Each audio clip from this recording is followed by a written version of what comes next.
Robin Hood Radio and the Robin Hood Radio Network is proud to present Leonard Lopate at Large, lively hour-long in-depth discussions providing overviews and context to topics usually covered in partial measures. His guests include leading thinkers, scientists, artists, economists, farmers, historians, authors, and politicians. Mr. Lopate is a Peabody Award winner whose numerous honors include 3 Associated Press Awards and 3 James Beard Awards.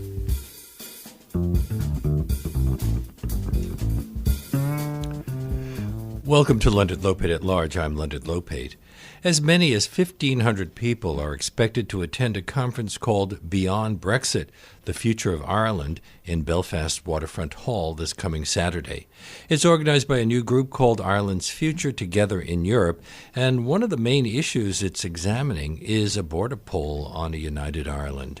Joining us now from Belfast is Michael Patrick MacDonald, an American activist who's currently living in Ireland. He is the author of a number of books, including the American Book Award-winning bestseller, a memoir called All Souls, A Family Story from Southie. Also, Easter Rising, a memoir, Roots in Rebellion. I'm very pleased to welcome you back to our show, Michael. Hey, Leonard. It's good to be back. Greetings from snowy Belfast. Are you planning to attend the conference? I am. I'll be there on Saturday. It's going to be really interesting, especially at this juncture, where the north of Ireland is pretty much at the center of the whole Brexit situation in the UK, and Theresa May's, the bane of Theresa May's existence at this point. So the conference will include a lot of people concerned about, first and foremost, rights issues in a post-Brexit North, and people who will be promoting the idea that a united Ireland would be the best way forward for all, including for the unionist population in the northern 6 counties, who I think are increasingly, just from putting out my feelers, that's a population that's been increasingly opening up to the benefits of being part of United Ireland rather than a post-Brexit Northern Ireland, part of, Northern Ireland within the UK. Most of the reporting in this country has been about reaction to Brexit in England and also in Europe, but I've seen very little about the Irish response, despite the fact that this is a really important issue, and as you said, affecting both the North and the South in different ways, and leading some people to call for, once again, for unification of Ireland. I guess it would be an EU member completely, because the Republic of Ireland is a member of the EU? Correct. And, it is interesting that you don't hear a lot about what people up here in the northern 6 counties are thinking and saying about Brexit. And I think it just points to the kind of historic, dominance of the English narrative, to really limit it to a particular narrative, the English narrative, and also the kind of ignorance of the political class in England, as well as just people in England toward the North at all. The day after Theresa May won, by a very slim margin, got into position at a very slim margin, swayed by the DUP, the Northern Irish evangelical, very right-wing party. People in England who were upset about her winning wanted to know who this DUP was. So the next day, the most commonly Googled term in England was DUP. Nobody knew anything about them because they're on the island of Ireland. And what's interesting about this is just that it just stays out of the consciousness of leaders there, and yet it's a useful place when it comes to this very conservative evangelical right-wing party tipping the vote in the favor of conservatives in Westminster. But DUP sends it sends people to Parliament. So they're in England. Yes. They are voting in the British Parliament the same as the people of England, of Scotland, of Wales. One of Yes. the conference's organizers, a Belfast solicitor named Neil Murphy, described the conference as the most significant constitutional event in a generation. Is it really that big? Yeah, I think so. And one of the reasons is this is one of the things that people are always surprised about when I tell them, both in the United States as well as friends of mine in England, when I tell them that the 6 counties of Northern Ireland, not only do they not enjoy the rights of a that are enjoyed in a modern progressive Republic of Ireland, the 26 county state in the south, rights such as marriage equality, now more recently the huge landslide vote in favor of choice. The people of the northern 6 counties of Northern Ireland don't enjoy the rights that people in England and Wales and Scotland enjoy around some of those social issues. So at the core of this conference is that fact, and in addition to that, what will happen to other rights in a post-Brexit Northern Ireland? For example, there are a lot of cases, legacy cases, that are rooted in the period called the Troubles of 1968 to 1998, the war between essentially Republican IRA and the British Army, and loyalists working with British Army. So there's a lot of legacy cases looking at rights violations during that period, looking at collusion between the British state and loyalist paramilitaries against a lot of Catholic civilians, even in that war. That movement, the legacy movement, has depended a lot on European Court of Human Rights. And so what happens then when these ongoing cases are yanked from that jurisdiction, and what assurances of human rights will exist in this place in the northern 6 counties of Northern Ireland in a post-Brexit world? Aren't there so still... that's at the core of the conference. And then, of course... Well, just can I ask you a question that follows up what you just said? Because you talked about extremists from the Protestants, but a car bomb was exploded in Derry just the other day, and a new IRA group is said to be responsible.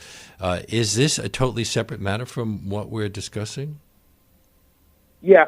Well, it's not. I mean, it's all related, of course. But there has been, since the Good Friday Agreement, the peace accord agreed upon in 1998, which has been a pretty successful 20-plus year ceasefire. Since then, there hasn't been a lot of that activity. There's been a little bit of dissident activity, very dangerous, meaning dissident Republicans, people who don't agree with Sinn Féin and the IRA's move toward constitutionally working toward a united Irish Republic. People who don't agree with that and feel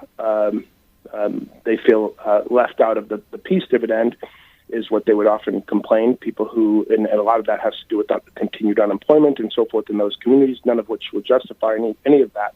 But there has been dissident activity over the past 20 years, and we're seeing a spike just in the last few days. So there was the car bomb in Derry, and there were quite a few car hijackings in the past few days.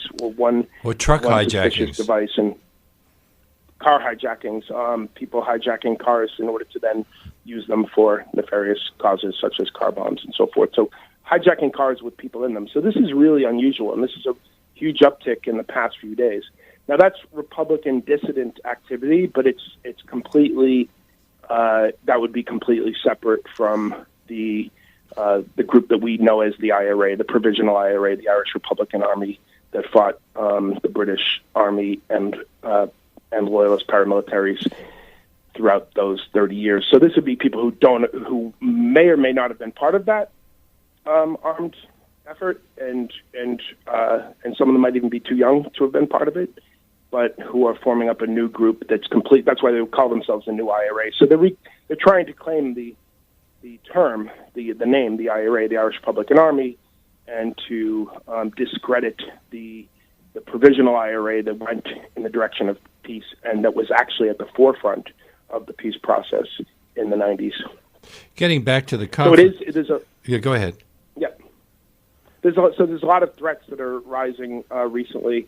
And they're just, a lot of those dissident groups, they're small and, of course, dangerous and need to be taken really seriously.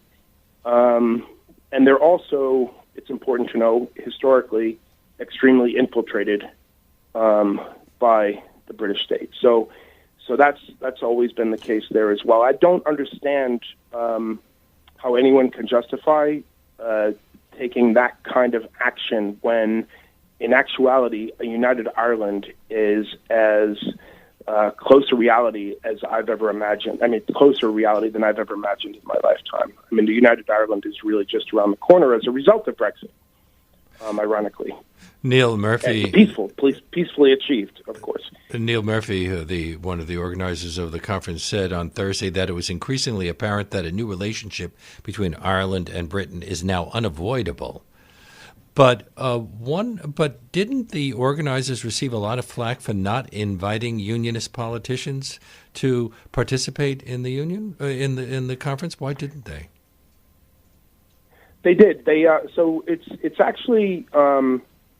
It is including everyone from Sinn Féin, who would identify as the historically Republican Party that was once, affiliated with the IRA, to SDLP, which was the nonviolent civil rights nationalist Irish political party, as well as some southern parties like Fine Gael and Fianna Fáil.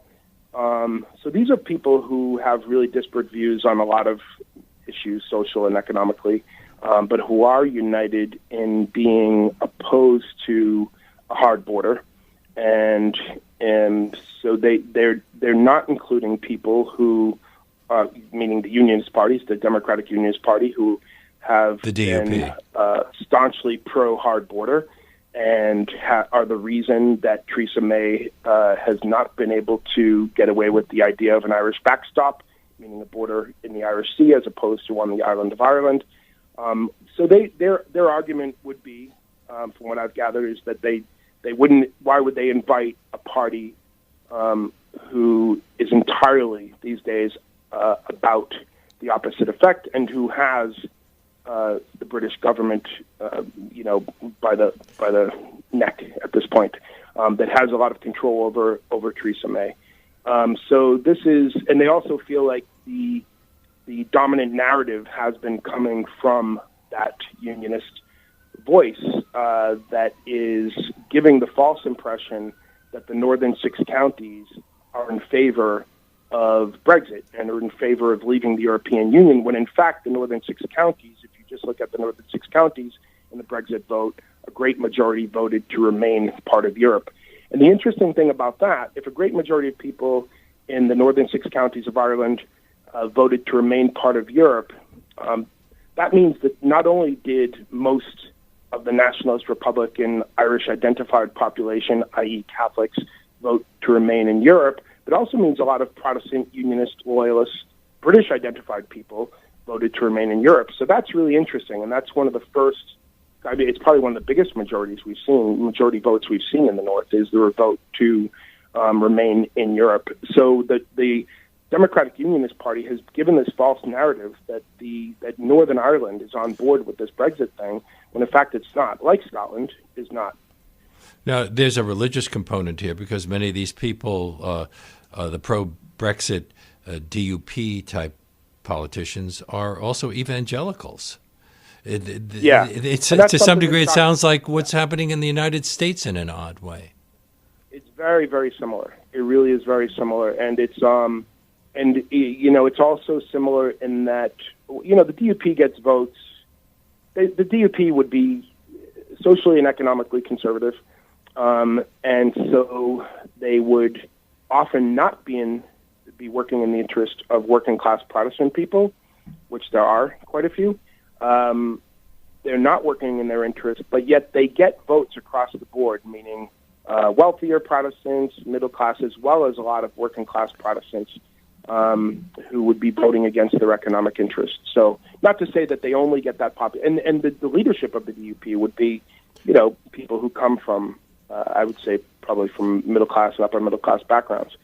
So that's an interesting parallel too. And I always think that it's a mistake to blame, whether in the U.S. or here, to blame these extreme right-wing votes on working class populations voting against their interests, because it actually includes a much larger group of very wealthy, for example, in the U.S., wealthy white people voted for Trump as well as working class whites.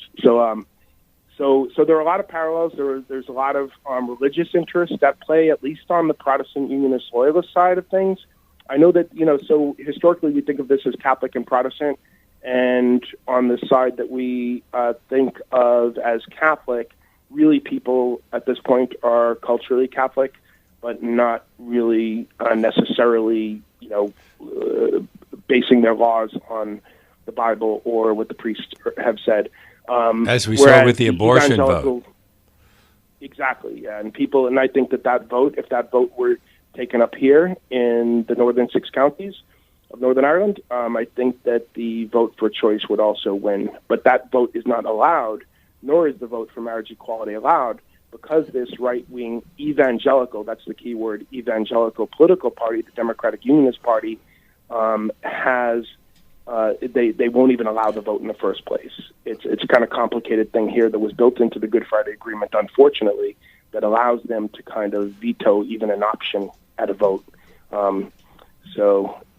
It's this whole consent clause that they have, but they won't even allow it to come up at all. Whereas, and the other interesting thing happening here is that young people, so young Protestants who aren't necessarily religious, are not of the same mind as these older evangelical right-wing parties. A lot of them might be LGBT people themselves, or they might be LGBT-friendly, or of course, they're for a lot of younger Protestants would be for women's rights and the right to choose.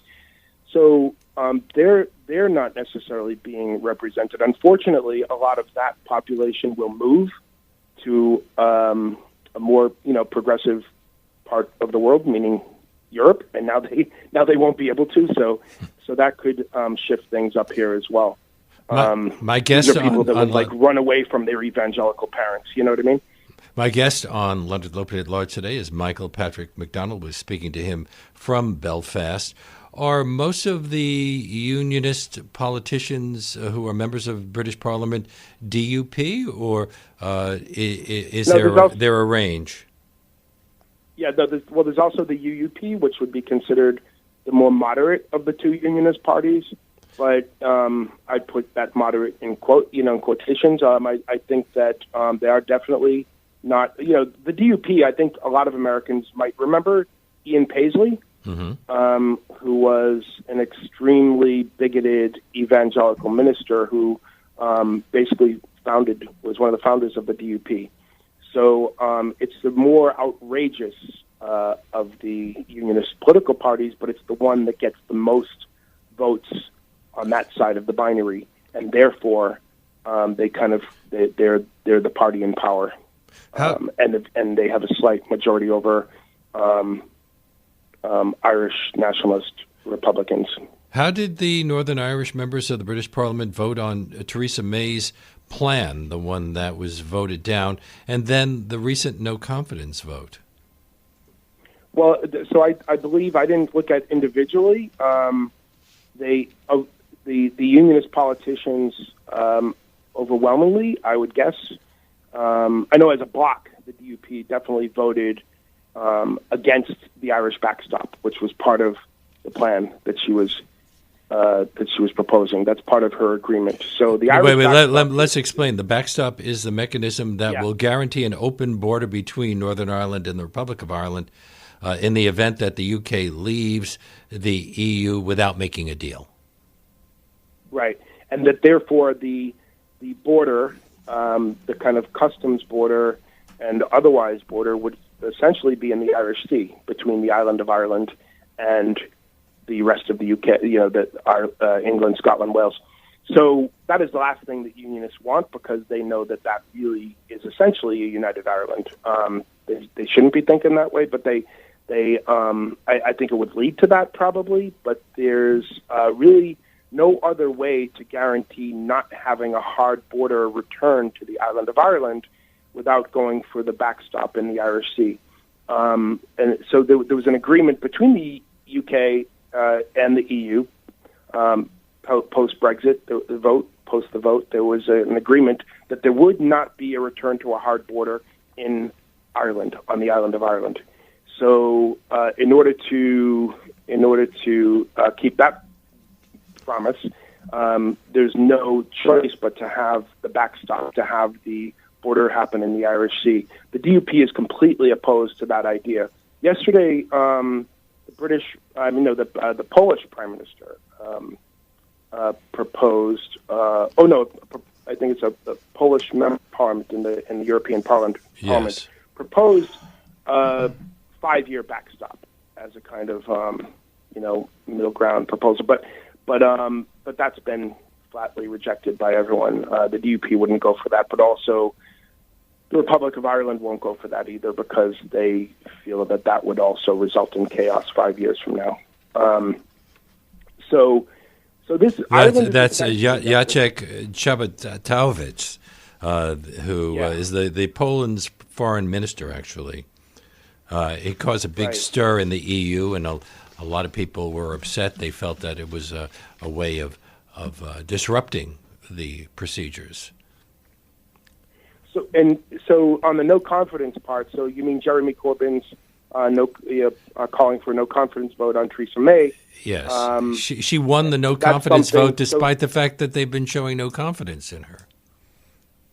Well, but the DUP, what's interesting about the Democratic Unionist Party of Northern Ireland, they, on one hand, they flatly rejected Theresa May's proposal, which included the Irish backstop and no hard border, but they also would never go for. I mean, they would never vote with Labour anyway, but they probably on anything. But they definitely are they're continuing to have confidence in Theresa May as Prime Minister, because she's all they've got really for their future. I mean, United Ireland is pretty inevitable at this point. But the other thing is that this really kind of minority party, strangely, it's similar with the Electoral College. So it's this kind of trickery that exists within a supposedly democratic society that has led to a kind of minority stranglehold on the greater populations, and that's what's happening with the DUP.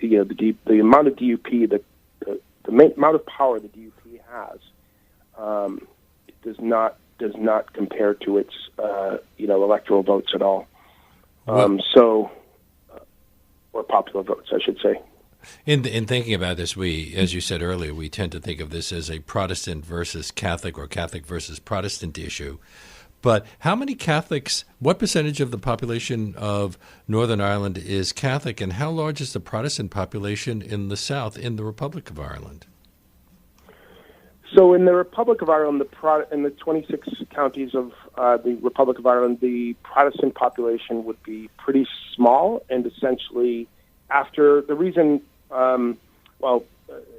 partition happened, separating and creating this statelet called Northern Ireland, was because a large concentration of Protestants who were loyal to the British Crown lived in a particular part of Ireland, the northeast of Ireland, and they were threatening bloodbath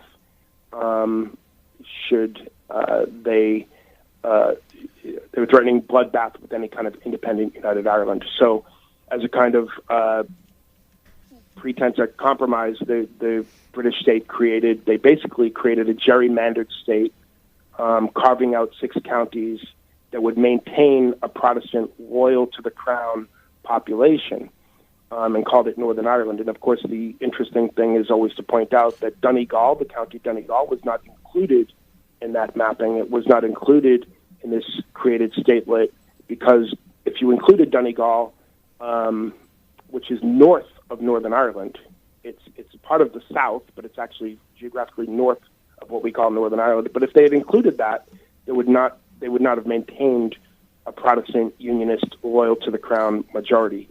So it's a gerrymandered state to begin with, and the rest of Ireland just didn't have those kinds of numbers or those kinds of threats at bloodshed should there be a united Ireland. The small Protestant minority in the South, in the 26 counties, basically lived as they did before. And in the North, what happened when partition happened in the 20s, in the North, the Protestant Unionist loyal to the Crown majority created essentially what I always refer to as a Jim Crow state, where all matters were administered by the Protestant Unionist loyal to the Crown majority, and the people who benefited from that was that population, the British-identified Protestant Unionist loyalists of Northern Ireland. And the Catholic, Irish-identified Catholic nationalist minority in those northern 6 counties basically had no access to jobs, housing, equal education, or the right to vote. The right to vote was even denied that population because the right to vote was based on ownership of property. Basically, whether you're a ratepayer, which means you're paying housing taxes, which only property owners have, and Catholics did not own property. They were the historically left out population, historically poor population. So it maintained that voting would always guarantee that Unionist loyalist, loyal to the Crown, British-identified dominance. And not only was voting not equal, but the more businesses the more people you employed in your business, the more votes you had. So it was an apartheid state. It was a gerrymandered state. It was a Jim Crow situation where Catholics were definitely second-class citizens. Again, I don't like to refer to this as any kind of religious conflict because it wasn't about that. The Catholics were just the Irish-identified population in this history, in this kind of colonial history. So as a result, there was in the beginning of the creation of the statelet of Northern Ireland, it was about 2/3 to 1/3 in terms of population. So a 2/3 Protestant majority. These days, it's about 50-50. Right. And yeah, so the Catholic population has caught up. And not only that, but as I said before, the Protestant population, as I've seen, and even just talking to some people, Protestant historically Unionist taxi drivers and so forth, are much more open to and not afraid of the notion of a united Ireland. Some of them because they recognize the benefits that they received in this part of Europe as a result of being part of the European Union. The European Union was that the lessening of the diminishing of the border between Northern Ireland and the South began before the Good Friday Agreement. It really began with the creation of the EU and the fact that there really wasn't a need for the hard check. So there was no excuse for the continuation of a hard border after the creation of the EU. Of course, the UK and the Democratic Union, the Unionists and Loyalists of the North maintained that hard and military border between Northern Ireland and Southern Ireland because they claimed that they were under terrorist threat and all that. And you've said, of course, they were. You've said that people who can be described as evangelical loyalists to the British Crown want more borders, would probably even go for a wall. I'm not sure a wall would be possible under the circumstances, but it's a problem between the United States and really Mexico as well. Yeah. But is immigration one of the main issues here? Because the EU, of course, there's open immigration, and in one of the many of the supporters of Brexit in England were concerned about all of those people from Eastern Europe who are coming into their country. Right, and I think that it's interesting that this isn't discussed right now in some of these conversations about the border, because I think that ultimately that's going to result in a hard border more than historic antagonisms between the Unionists of the North and the rest of the island. I think that the fact that that the Republic of Ireland in the South has more open immigration policies, and that people could easily move to the northern six counties and therefore end up in the United Kingdom and claim their benefits and so forth, that people are afraid of them claiming. Benefits, which, by the way, are completely, this is one thing I'm learning a lot being up here in the northern six counties, is that, a lot of the kind of benefits of the welfare state, probably some of the best aspects of being part of Britain, are all being completely diminished, including the NHS. Austerity is like full speed ahead, or ongoing, we should say, because it's been over a few years. But all those benefits that people claim that foreigners are going to be using, I mean, those are they're increasingly non-existent. But this fear is real nonetheless, and fear of people taking their jobs and so forth. But it's interesting that this hasn't come up in the conversation. I think that Brexiteers, in the aftermath of the vote and the image, the kind of racist image that the vote, that the Brexit vote has, I think they've kind of intentionally moved away from any conversations around foreigners and immigrants and so forth. Although Nigel Farage, stays on that front, but Tories and Conservatives who want to appear to be respectable human beings are really intentionally moving away from that conversation. But I think you're right. I think that that's at the core of a lot of fears, and that would be the reason ultimately for a hard border on the island of Ireland. And there are people who would not mind a wall. So the parallels are just incredible, actually, with home in the U.S. Michael Patrick MacDonald is our guest today. We are talking about relations between the Republic of Ireland and Northern Ireland in the context of Brexit, and a conference called Beyond Brexit, the Future of Ireland, that's coming up this Saturday in Belfast, with an American who is currently living in Ireland, Michael Patrick MacDonald, the author of a number of best-selling books, especially All Souls, a family story from Southie. And I was surprised that the conference, Michael, is in Belfast. It's the capital of Northern Ireland. I would have assumed that with this topic, it would have been in Dublin. Yeah, but see, that's, of course, the Dublin government is a Fine Gael government, and that would be the more conservative of the political parties in the South.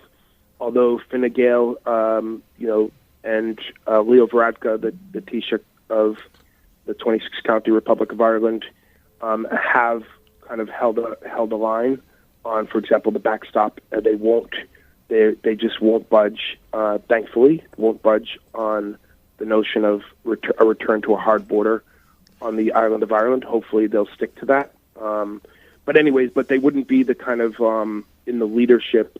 They would never want to appear to be promoting a united Ireland. So this conference really that part of the conversation is going to be a big part of what happens at the conference. But Sinn Féin's Vice President, Michelle O'Neill, has talked about this as being a way of finally uniting Ireland. So Sinn Féin, which would be considered a more left part of the Irish government, is supporting a united Ireland, while the more conservative government, the Republic of Ireland, is not? Right. They're not, it's not that they're not. They're just not putting that. They're not talking about that. I'm sure a lot of people in Fine Gael and even maybe Leo Varadkar would be in favor of United Ireland, but they'd be a party that would be more afraid of rocking the boat with its relationship with Britain. I mentioned it with the mention of Michelle O'Neill. So Michelle O'Neill is the vice president of Sinn Féin. The current president of Sinn Féin is Mary Lou McDonald. That's been a really interesting move recently, led by two women. It also puts a lot of the social issues at the forefront of the Sinn Féin agenda. Social issues, such as choice and marriage equality. Irish language rights are really important to them as well. And Michelle O'Neill tweeted a really interesting comment yesterday, so I just want to read that because you have to keep in mind that Sinn Féin historically would be the Republican Party. They would be the Irish Republican Party. Of course, nothing to do with our U.S. Republicans. Of course, more of a left Republican concept, and they would be the political wing, essentially the political wing of the Irish Republican Army. So this would be the political party that did not apologize, they apologized for a lot of the horrific things that happened in that history, but they don't apologize for being Republicans. And so they would be considered hardline on their republicanism, meaning therefore a united Irish Republic, and away from monarchy and birthright inequalities and all symbols of such and so forth. So her quote on Twitter yesterday, our task, this kind of blew my mind because this is a real openness and a reaching out like I've never seen. Our task as United Irelanders is to face outwards and listen to those who don't want a united Ireland, to convince all of the merits of a new future together. And therefore, we need to listen to and understand unionist fears, because they too must belong not as a minority, and she means not as a minority within the island of Ireland, which they would be, but as equals. So that's a real expression of reaching out that you won't get on the other side. And some people would criticize Sinn Féin and criticize Michelle O'Neill probably for going that far and reaching too far across the aisle. And, of course, the people on the other side of the aisle are just going to bite your hand off and screw you. But they know what they're doing, Sinn Féin.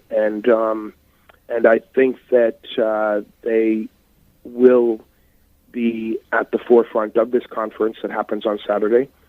They are including, of course, all other parties who are not in favor of Brexit. That would mean the DUP is not coming, but they are probably taking the lead on this conference. Now, Seamus, and it's an open. I think that quote, that comment, is reflective of the kind of vibe of this conference this coming Saturday. It will be outward looking, and it will seek to be inclusive to a population that historically has feared being a minority in a majority Irish-identified Catholic island.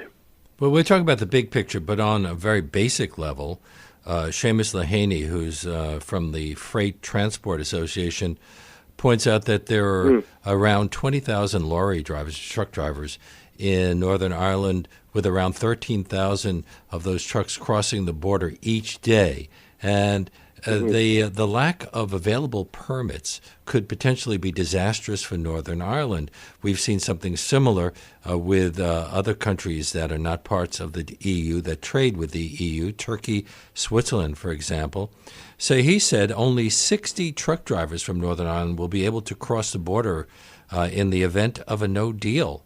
And that would have not only be disastrous for the trucking industry, but would be disastrous for many other businesses, because suddenly things wouldn't be crossing the borders.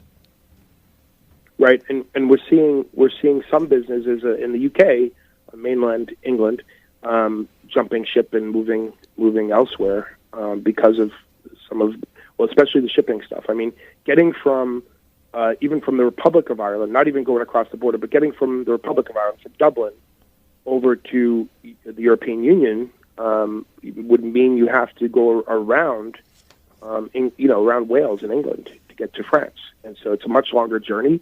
Certain things won't do well with the amount of time that journey will take, certain foods and so forth. So that'll have a huge impact there, but also just in terms of, like you're saying, the flow across between North and South. I mean, it's an island. It's a really small island. And it's just absurd that this continues to this day. It's really the last frontier of the empire, too. And it's interesting. There was an interesting article in the New York Times this week, an op-ed piece by an Indian writer looking at how this border question is kind of bringing it all back home to roost, and this is ultimately will be the demise of this writer claimed, the demise of all British imperial pretense. That the ruling class of the United Kingdom, people like Jacob Rees-Mogg, the really elite Conservative Party people, private boys club people, they all hold on to those imperial pretensions still, but it's all been kind of blown to smithereens at this point, I think, as a result of Brexit, an inadvertent result of a very conservative vote. There are fears that more smuggling will take place as the UK exits the EU, and also concerns that duty-free shopping may hit Ireland's ability to collect taxes. Brexit might force the Republic of Ireland and the UK to change work rules between them. So there are all these things that have to be worked out if no Brexit deal is finally arrived at. Right, and these are things that would have needed a lot of time, but people are stuck in this deadline. One of the conversations happening now also is the notion of an extension of Article 50, which is about the implementation time.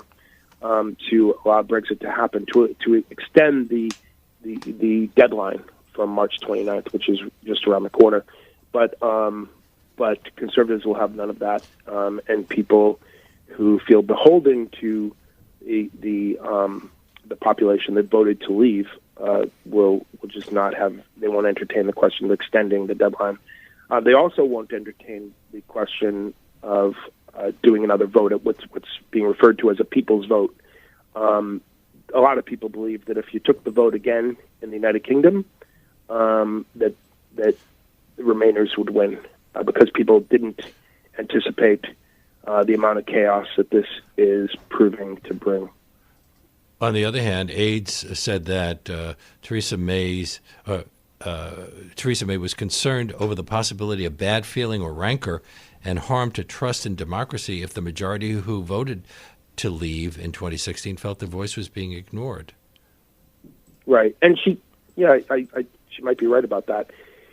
It's kind of like the question of impeachment in the U.S. I mean, people, a lot of us want this person, Trump to go away, and but a lot of people predict a lot of chaos if such a thing were to happen. It's a very similar argument there. The chaos would be the result of a pretty substantial portion of the population that is really riled up and can be really dangerous. But I think it's in both places. It's a result of the fact that discourse has completely changed. Maybe in a big way as a result of social media and Twitter and a lot, and things going to a binary kind of good and evil, and I'm right and you're wrong. I don't know. So, and there's been a lot of manipulation. Of course, it was a lot of manipulation by Russia in the United Kingdom as well. And there's a lot of dark money that went into the DUP. The DUP's worked toward supporting Brexit in the lead up to the vote. So there are just a lot of parallels, and it's not even parallel because there's something going on globally in terms of the kind of sabotage of democracy and instigation of chaos. I think it's really clear, and I think the same instigators in the U.S. are probably quite active in the UK, and I wouldn't be surprised if they get more active in the northern 6 counties in terms of instigating more dissident violence, because that's weird to see dissident Republican violence in the face of a situation where there very well might be a united Ireland that could come about peacefully as a result of Brexit. It just seems weird that people would be, bringing back car bombs and things like this when something they've always dreamed of is just right around the corner and right around the corner in a peaceful way. Theresa May announced that she was scrapping a £65 fee for EU nationals wanting to remain in the UK after Brexit. So were people who from the Republic of Ireland who worked in the North forced to pay £65 every year? Just to work? Yeah, I just came across that myself, and I was surprised. I thought that, I wasn't sure if she meant that, if that's something that was part of the Brexit plan, or if that's something that's already there. It must be something that's already there, but she's going to scrap aware it. Of. Yeah, but that's not. I mean, that's not even something that anybody's organized around. Nobody's really fired up about the 65 pound fee. One of the things that's going to be discussed at the conference for the future of Ireland on Saturday is the rights of Irish citizens in the northern 6 counties, and that includes the population that was born and raised here, who would be Irish identified, the Catholic population, nationalist or Republican, who have always had Irish passports as part of their commitment to being Irish on the island of Ireland.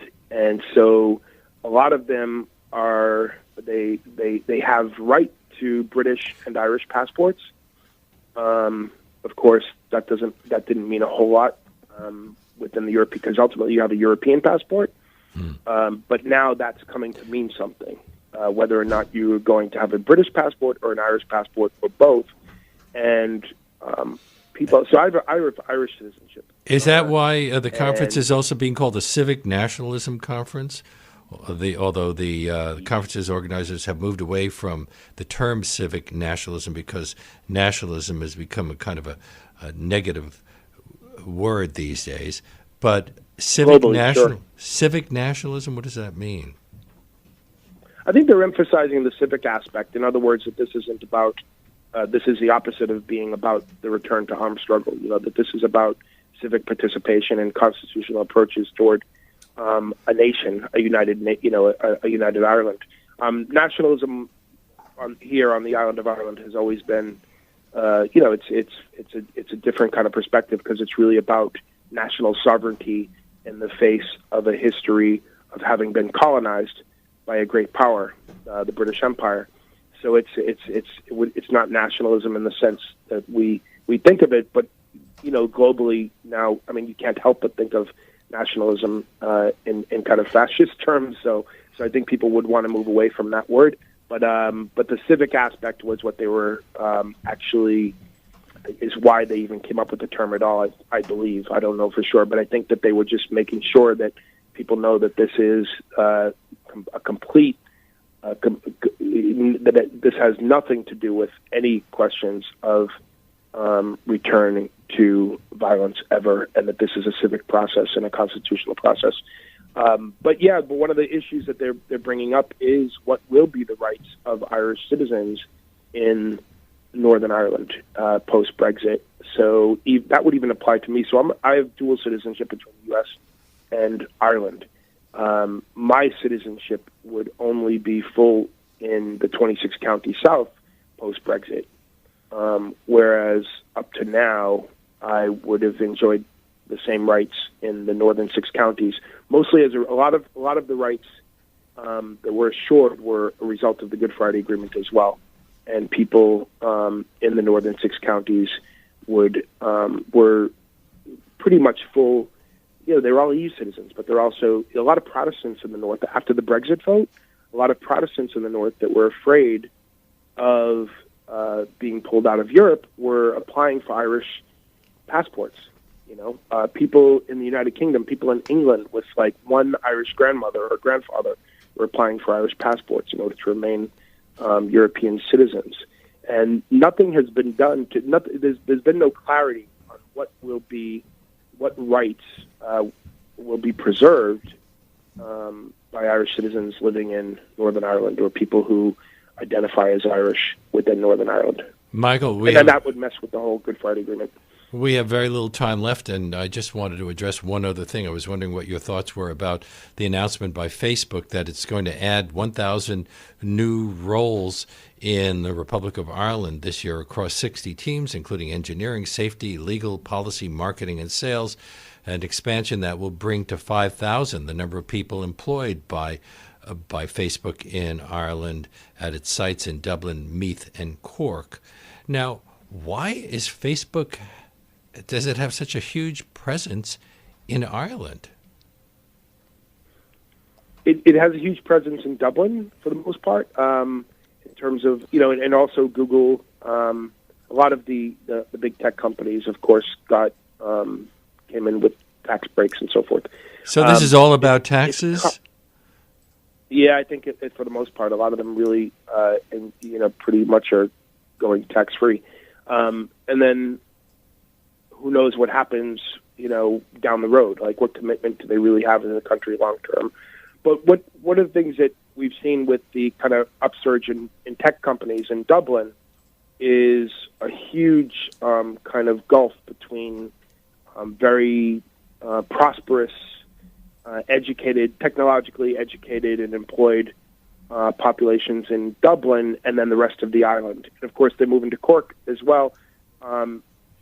Meath would be an extension of Dublin anyway. So there's this whole, historically, that whole area would be much more prosperous than the rest of the island in the south, at least. And Google has exasperated that. Twitter, Facebook, their presence in Dublin has really caused this huge divide, and a divide that's resulting in political results that like we're seeing in the U.S. So you're seeing a population more further west, more rural, that wouldn't be having the same lifestyle or conversations that people are having in urban, Googleized Dublin, and therefore there's a lot of opportunity for right-wing populists to seize upon, the begrudgery of less prosperous places, if that makes sense. So you see a lot. It's interesting that that divide in the huge United States, of course, is between the coasts and the rest of the middle of the country. But it's interesting to see that such a divide is possible on such a small island of ultimately about 6 million people. So, are you living in the north or the south? What's that? Are you living in the north or the south? I'm living in the north. I'm living in Belfast. I'm here on a Fulbright teaching at Queen's University and also doing community work with people who have survived a lot of trauma throughout the Troubles, similarly to what I do back home, and then connecting them to people back in Boston who are survivors of homicide victims and the drug trade there, but basically with a writing and storytelling curriculum that I've brought over here to do in economically disadvantaged communities that are actually both Catholic and Protestant.